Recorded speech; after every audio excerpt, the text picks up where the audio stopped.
Hello student, welcome back our YouTube channel science beta.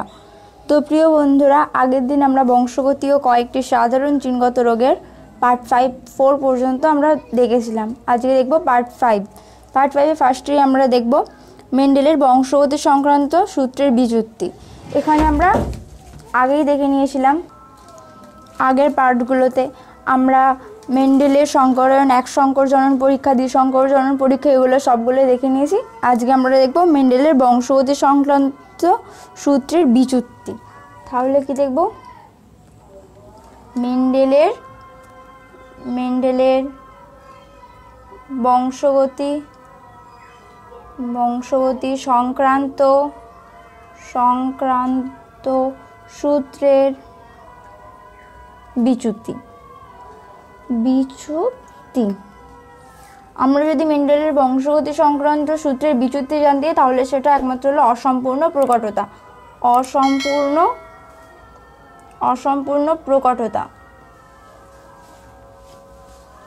অসম্পূর্ণ প্রকটতাটা কি? বিপরীতধর্মী বিশুদ্ধ বৈশিষ্ট্যযুক্ত দুটি জীবের মধ্যে সংকরায়ন ঘটালে ক্ষেত্রবিশেষে F1 জনুতে উপরোক্ত দুটি বৈশিষ্ট্যের পরিবর্তে মাঝারি কোনো বৈশিষ্ট্য প্রকাশিত হওয়াকে অসম্পূর্ণ প্রকটতা বলে। তাহলে কি? বিপরীতধর্মী বিশুদ্ধ বৈশিষ্ট্যযুক্ত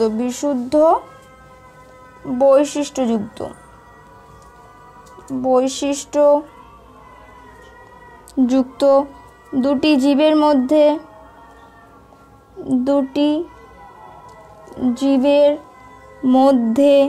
সংকরায়ন ঘটালে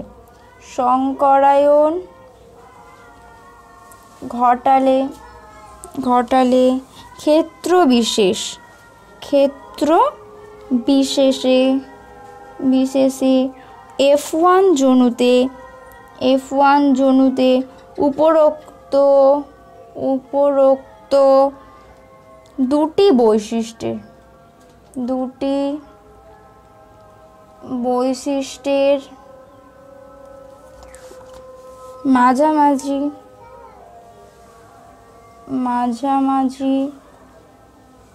মাঝামাঝি কোনো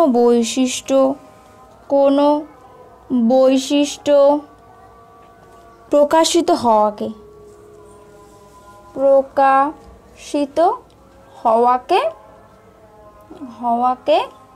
অসম্পূর্ণ প্রকটতা বলে।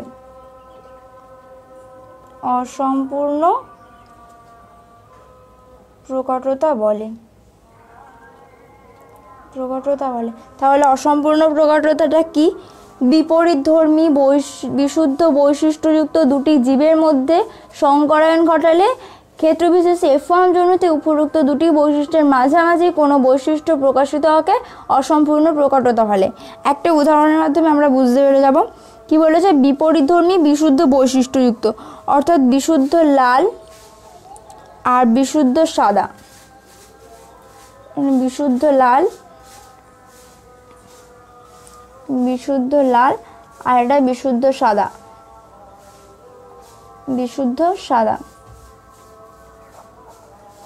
তাহলে কি? বিপরীতধর্মী বিশুদ্ধ বৈশিষ্ট্যযুক্ত লাল আর সাদা বিপরীতধর্মী দুটি বৈশিষ্ট্যযুক্ত জীবের মধ্যে সংকরায়ন ঘটালে ক্ষেত্রবিশেষ F1 জনিত উপরোক্ত দুটি বৈশিষ্ট্যের মাঝামাঝি। তাহলে এদের মধ্যে সংকরায়ন ঘটালে মিওসিসের মাধ্যমে এর গ্যামেট আর আর এর গ্যামেট আর দুটোর মধ্যে পরাগযোগ ঘটালে আর সেটার সাথে আর ক্রস করে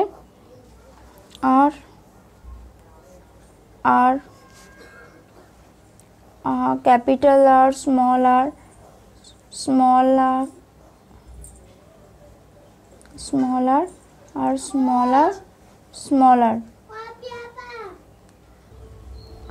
তাহলে এটা বিশুদ্ধ লাল আর বিশুদ্ধ সাদা দুটোর মধ্যে পরাগযোগ ঘটিয়ে এটা সংকর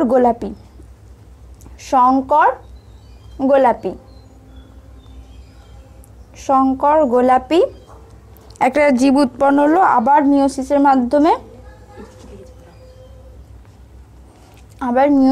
মাধ্যমে এর গ্যামেটগুলোর ফলে সংকরণের করার ফলে এটা কি বিশুদ্ধ লাল, বিশুদ্ধ লাল। এটা শঙ্কর গোলাপি, শঙ্কর গোলাপি।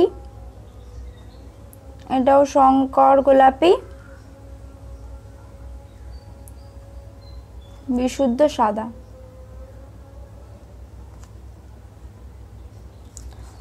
তাহলে আমরা এটা কি বিশুদ্ধ লাল আর বিশুদ্ধ সাদা বিপরীতধর্মী বিশুদ্ধ দুটি বৈশিষ্ট্যকে পি জনু, এটা পি জনুতে মিয়োসিসের মাধ্যমে তার গ্যামেট হলো এর গ্যামেট আর আর এর গ্যামেট স্মল আর দুটো পরাগযোগ ঘটিয়ে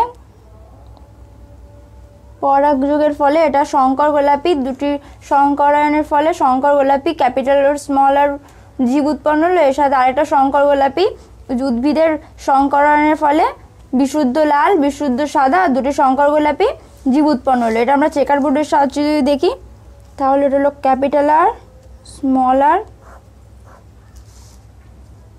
ক্যাপিটাল আর স্মল আর।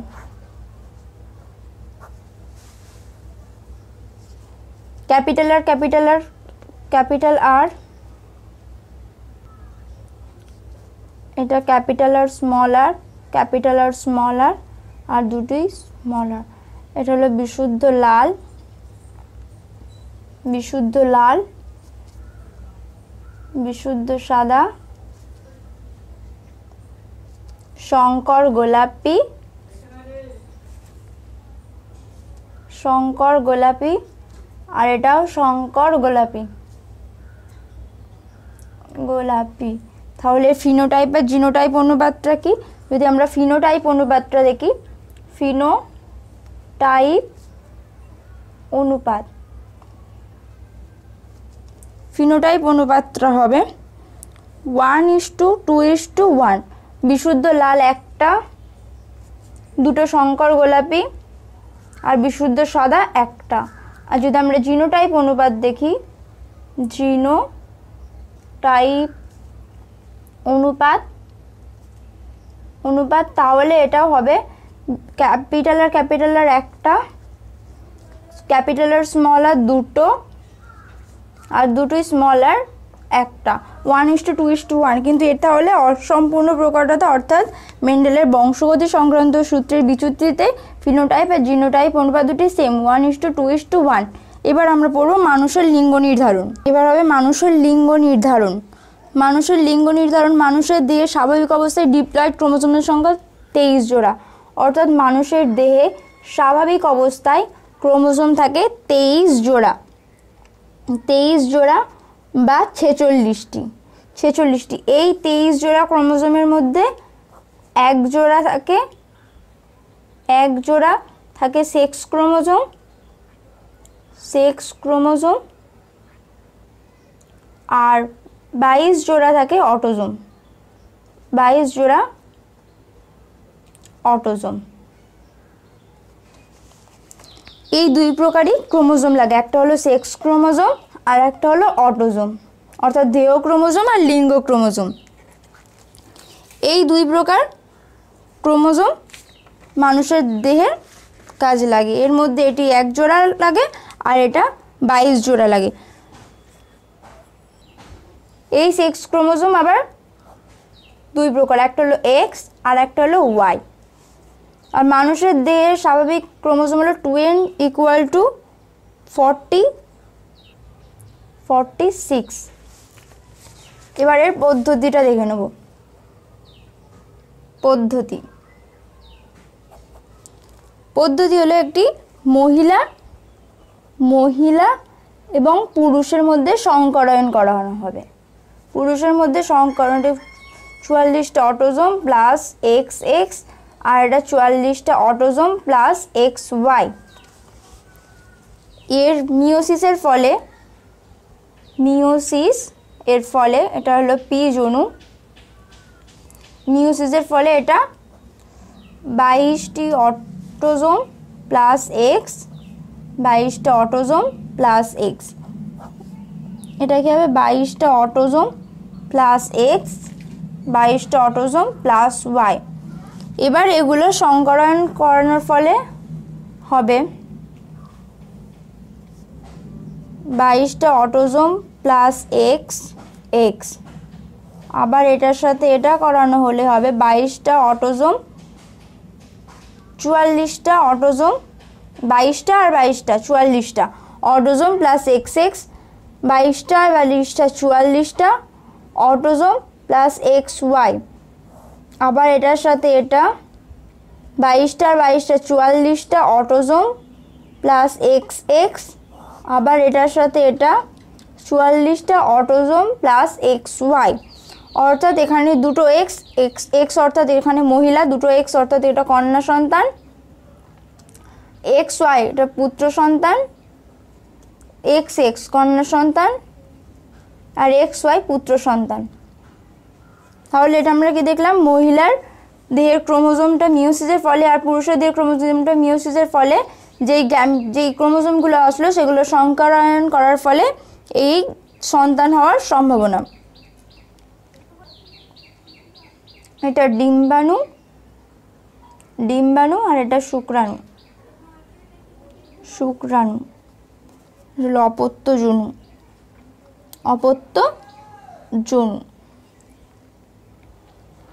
এবার লিঙ্গ নির্ধারণে পিতার ভূমিকা, পিতার ভূমিকা, পিতার ভূমিকা লিঙ্গ নির্ধারণের ক্ষেত্রে, লিঙ্গ নির্ধারণ। তাহলে মাতার ক্রোমোজোম হলো এক্স এক্স আর পিতার এক্স ওয়াই, এক্স এর সাথে এক্স এক্স এক্স ওয়াই। এটা হলো কন্যা সন্তান আর এটা পুত্র সন্তান। পিতার ভূমিকা এখানে খুবই গুরুত্বপূর্ণ। যদি একটা কন্যা সন্তান হওয়ার ক্ষেত্রে একটা মাতার এক্স ক্রোমোজোম আর একটা পিতার এক্স ক্রোমোজোম সংকরায়নের ফলেই একটা কন্যা সন্তান যেমন উৎপন্ন হয়, সেরকমই একটা পুত্র উৎপন্ন হওয়ার ক্ষেত্রে মাতার এক্স ক্রোমোজোমের সাথে পিতার ওয়াই ক্রোমোজোমটা লাগে। তাই লিঙ্গ নির্ধারণের ক্ষেত্রে পিতার ভূমিকা খুবই গুরুত্বপূর্ণ। এবার হবে কয়েকটি সাধারণ জিনগত রোগ, 3B। কয়েকটি সাধারণ জিনগত রোগ।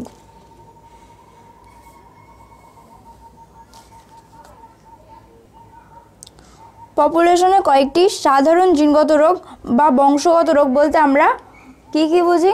ফার্স্ট থ্যালাসেমিয়া,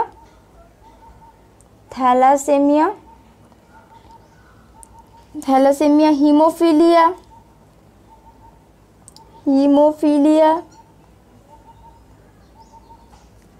তিন বর্ণান্ধতা।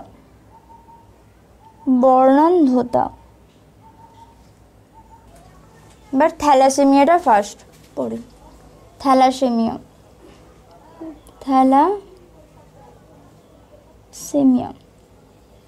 থ্যালাসেমিয়া কি? হিমোগ্লোবিনের গ্লোবিন প্রোটিনের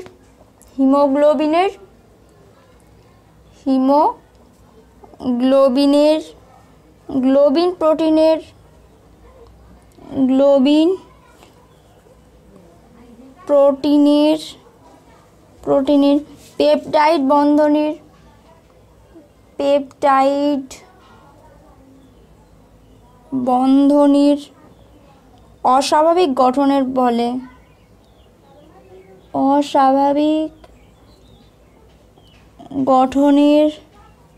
ফলে বংশগতিবাহিত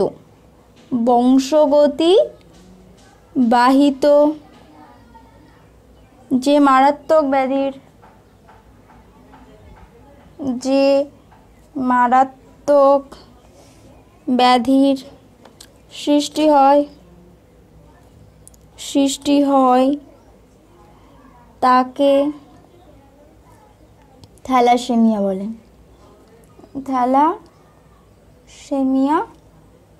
তাহলে থ্যালাসেমিয়া কি? হিমোগ্লোবিনের গ্লোবিন প্রোটিনের পেপটাইড বন্ধনীর অস্বাভাবিক গঠনের ফলে বংশগতিবাহিত যে মারাত্মক ব্যাধির সৃষ্টি হয়, বংশগতিবাহিত যে মারাত্মক ব্যাধির সৃষ্টি হয় তাকে থ্যালাসেমিয়া বলে। এবার থ্যালাসেমিয়ার কারণ বা প্রকারভেদও বলতে পারি, কারণ বা প্রকারভেদ। থ্যালাসেমিয়া প্রধানত দুটি কারণ, একটা হলো আলফা থ্যালাসেমিয়া আর একটা হলো বিটা থ্যালাসেমিয়া। আলফা থ্যালাসেমিয়াটা সাধারণত দক্ষিণ পূর্ব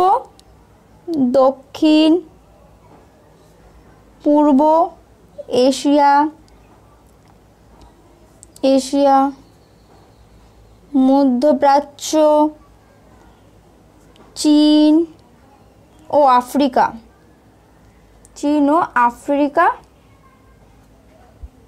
অঞ্চলে বেশি দেখা যায়। তাহলে আলফা থ্যালাসেমিয়াটা সাধারণত দক্ষিণ পূর্ব এশিয়া, মধ্যপ্রাচ্য, চীন ও আফ্রিকাতে বেশি দেখা যায়। আর বিটা থ্যালাসেমিয়া প্রধানত ভূমধ্যসাগরীয় অঞ্চলে দেখা যায়,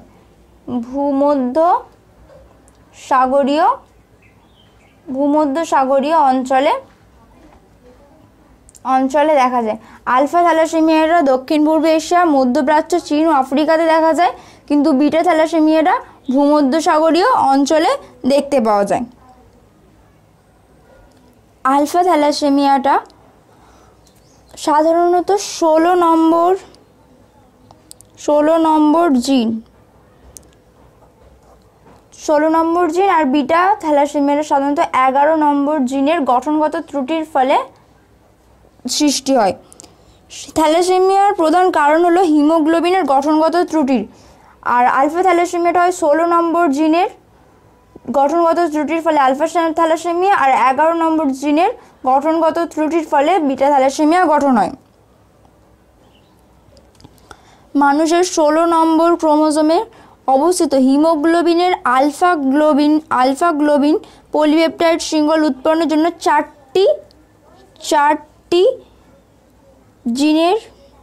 চারটি জিনের মধ্যে মিউটেশন দেখা যায়। তাহলে কি মানুষের 16 নম্বর ক্রোমোজোমে অবস্থিত হিমোগ্লোবিনের আলফা গ্লোবিনের পলিপেপটাইড শৃঙ্খল উৎপন্নের জন্য 4টি জিনের মধ্যে মিউটেশন দেখা যায়। 4টি জিনের মধ্যে 2টি জিনের যদি মিউটেশন ঘটে, 2টি জিনের মিউটেশন ঘটলে সেটা হয় আলফা থ্যালাসেমিয়া মাইনর। আর 4টি জিনের যদি মিউটেশন ঘটে যায় তাহলে সেটা হয়ে যাবে মেজর। 4টি জিনেরই মিউটেশন ঘটলে সেটা আলফা মেজর। অনুরূপে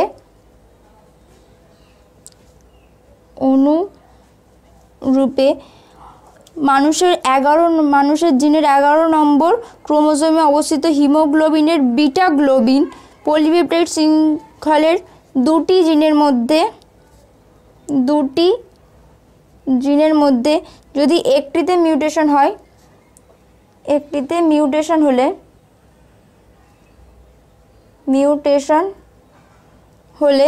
তাহলে সেটা হয়ে যাবে বিটা থ্যালাসেমিয়া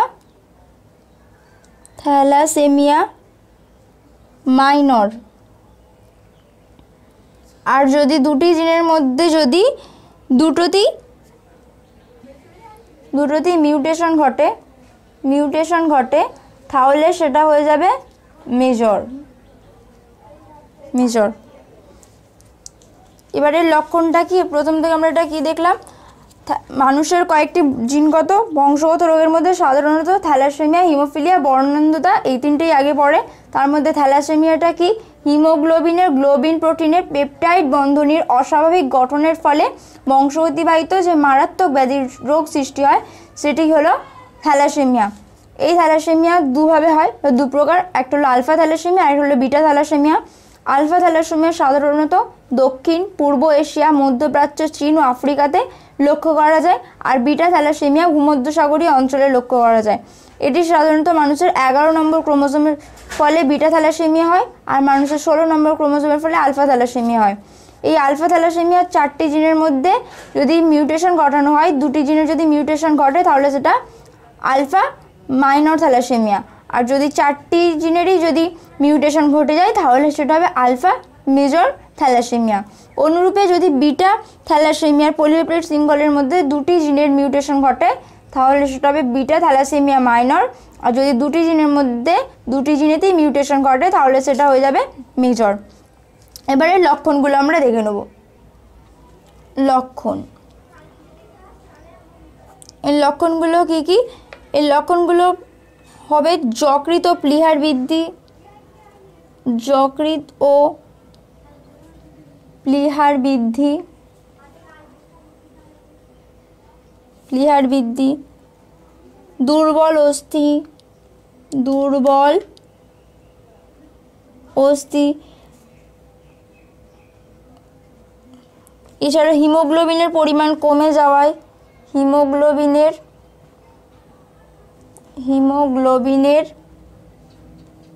পরিমাণ কমে যাওয়ায় লোহিত কণিকার আকার ছোট হয়ে যায়, লোহিত কণিকার আকার ছোট হয়ে যায়, ছোট হয়। এই রোগের প্রধান লক্ষণ হলো হিমোগ্লোবিন উৎপাদনের ত্রুটি অর্থাৎ এবং রক্তাল্পতা, বিশেষ করে হিমোলাইটিক অ্যানিমিয়া রোগ হয়। হিমোলাইটিক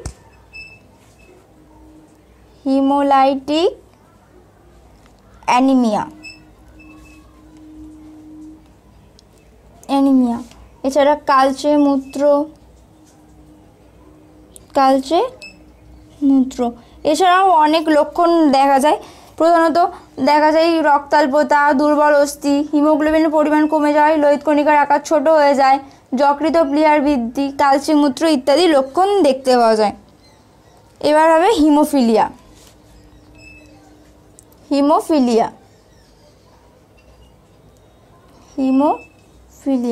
হিমোফিলিয়া কি, কাকে বলে? হিমোফিলিয়া সাধারণত একটি বংশগত রোগের প্রচ্ছন্ন জিন মানুষের এক্স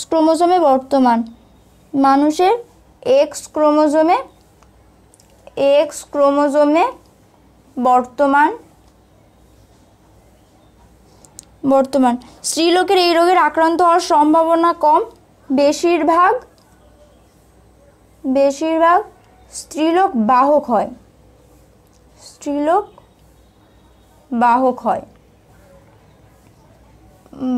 হয়। এর সংজ্ঞাটা কি ফার্স্ট দেখে নেব।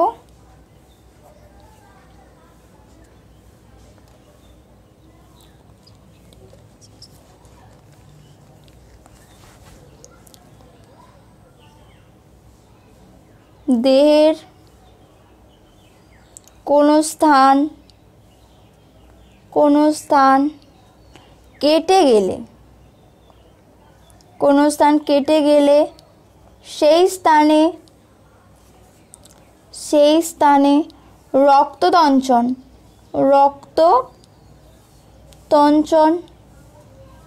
দেরিতে হলে বা একেবারেই না হলে বা একেবারে তঞ্চিত না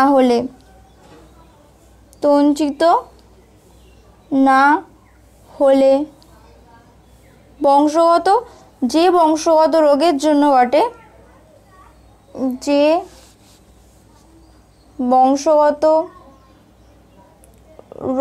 জন্য ঘটে তাকে হিমোফিলিয়া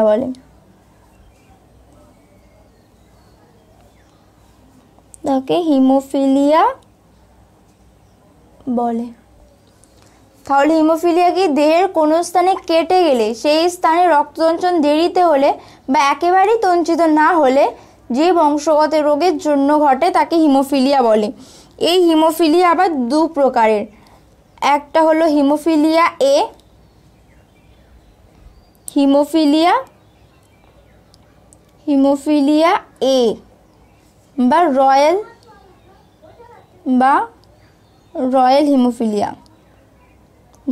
হিমোফিলিয়া,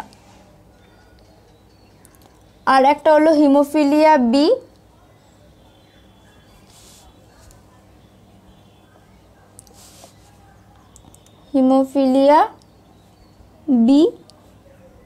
বা ক্রিসমাস রোগ। তাহলে হিমোফিলিয়া কি দেহের কোনো স্থান কেটে গেলে সেই স্থানে রক্ততঞ্চন দেরিতে হলে বা একেবারেই তঞ্চিত না হলে যে বংশগত রোগের জন্য ঘটে তাকে হিমোফিলিয়া বলে। এটি হলো মানুষের এক্স ক্রোমোজোমে প্রচ্ছন্ন জিনভাবে থাকে। এটি বেশিরভাগ স্ত্রীলোক বাহক হয়, স্ত্রীলোকরা এই রোগে কম আক্রান্ত হয়। এবার হিমোফিলিয়া এ বা রয়্যাল হিমোফিলিয়া, এই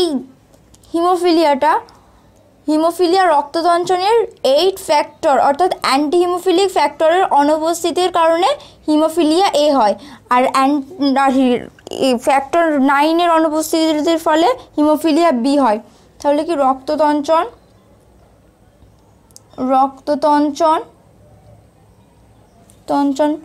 8 ফ্যাক্টর অ্যান্টি হিমোফিলিক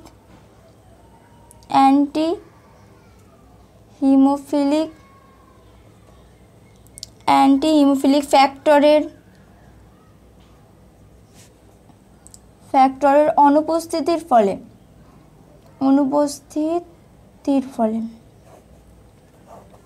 তাহলে হিমোফিলিয়া এ বা রয়্যাল হিমোফিলিয়াটা রক্ততঞ্চন 8 ফ্যাক্টর অর্থাৎ অ্যান্টি হিমোফিলিক ফ্যাক্টরের অনুপস্থিতির কারণে হিমোফিলিয়া এ হয়, আর হিমোফিলিয়া বি হয় রক্ততঞ্চন 9 ফ্যাক্টর থ্রোম্বোপ্লাস্টিন বা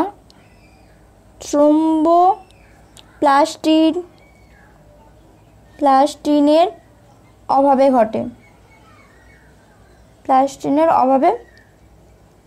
ঘটে। তাহলে এই হলো হিমোফিলিয়া এর ঘটার কারণ, আর এটা হলো হিমোফিলিয়া বি। হিমোফিলিয়া বি হলো ফ্যাক্টর 9 আর হিমোফিলিয়া এ হলো ফ্যাক্টর 8। এবার হিমোফিলিয়া এর লক্ষণ হলো দেহের বাইরে ক্ষতস্থান রক্ততঞ্চিত হয় না, রক্ততঞ্চিত হয় না, আর এর রক্ততঞ্চিত দেরিতে হয়,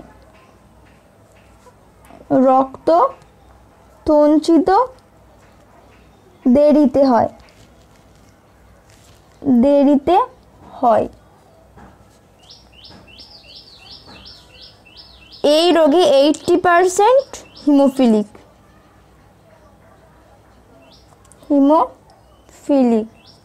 আর এটি 20% হিমোফিলিক।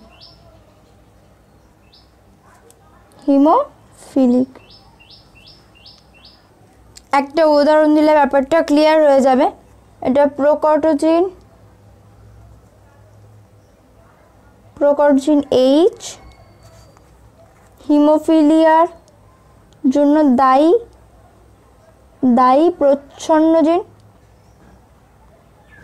প্রচ্ছন্ন জিন হলো স্মল এইচ, বাহক হলো XH, আর স্বাভাবিক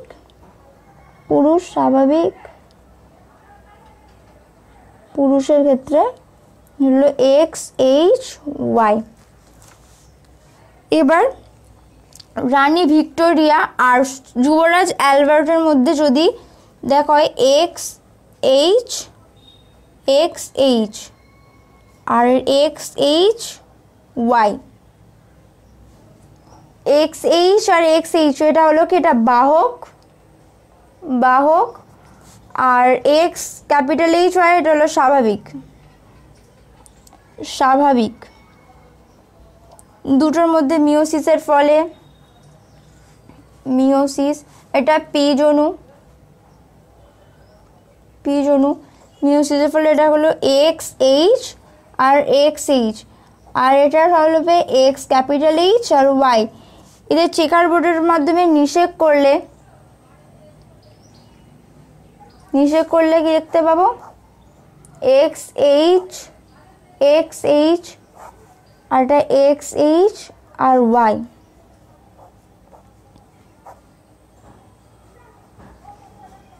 এক্স এইচ আর হলো এক্স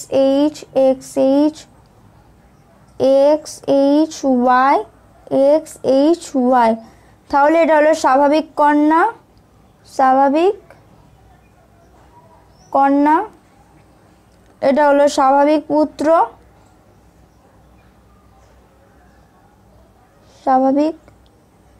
পুত্র, আর x capital H R x H এটা হলো স্বাভাবিক কন্যা কিন্তু বাহক,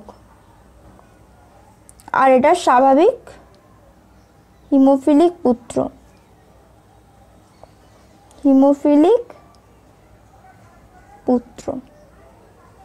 তাহলে এক্স এইচ এখানে আমরা প্রথমেই দেখিয়ে দিয়েছিলাম, এটা প্রকটজিন, প্রচ্ছন্নজিন, বাহক হলো X capital H X H আর স্বাভাবিক পুত্র হলো এক্স এইচ ওয়াই।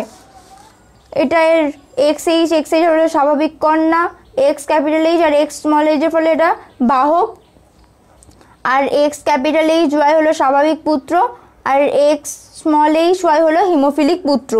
এবার ব্যাপারটা পুরো ক্লিয়ার।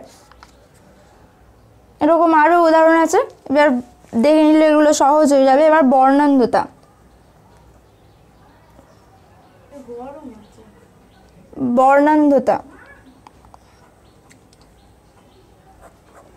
বর্ণান্ধতাটা কি, যখন কোনো মানুষ রঙের প্রকারভেদ করতে পারে না বা ভুল রং চেনে তখন তাকে এই অস্বাভাবিকতাকে বর্ণান্ধতা বলা হয়। তাহলে রঙের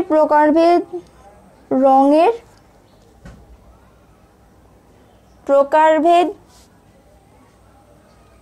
না করতে পারাকে বর্ণান্ধতা বলা হয়। এই বর্ণান্ধতার কারণ কি, মানুষের চোখের রেটিনায় কোন কোষে বর্তমান প্রোটিন অপসিনের জন্যই ঘটে। তাহলে কি মানুষের চোখের রেটিনায়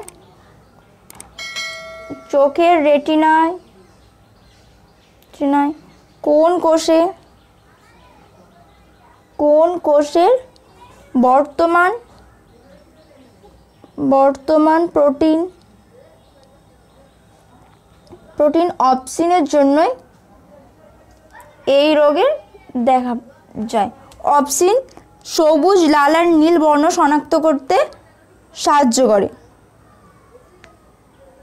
অপসিন কি রং চিনতে সাহায্য করে, সবুজ, লাল বা নীল বর্ণ চিনতে সাহায্য করে। বর্ণান্ধতা এক্স ক্রোমোজোমে অবস্থিত একটি জিনের মিউটেশনের ফলে হয়। একটি জিনের মিউটেশনের জন্য হয়। এর লক্ষণ কি? এর লক্ষণ হলো লাল, সবুজ বর্ণ চিনতে না পারা, অর্থাৎ দেখতে না পারে,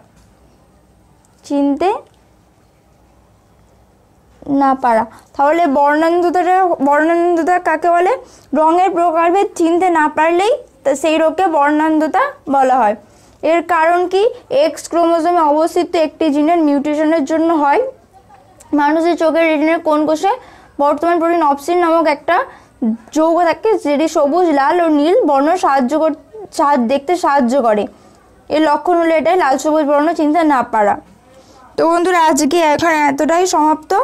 নেক্সট ভিডিওতে বাকিটা আলোচনা করা হবে। কারোর কোনো প্রবলেম থাকলে অবশ্যই কমেন্ট বক্সে জানাবেন।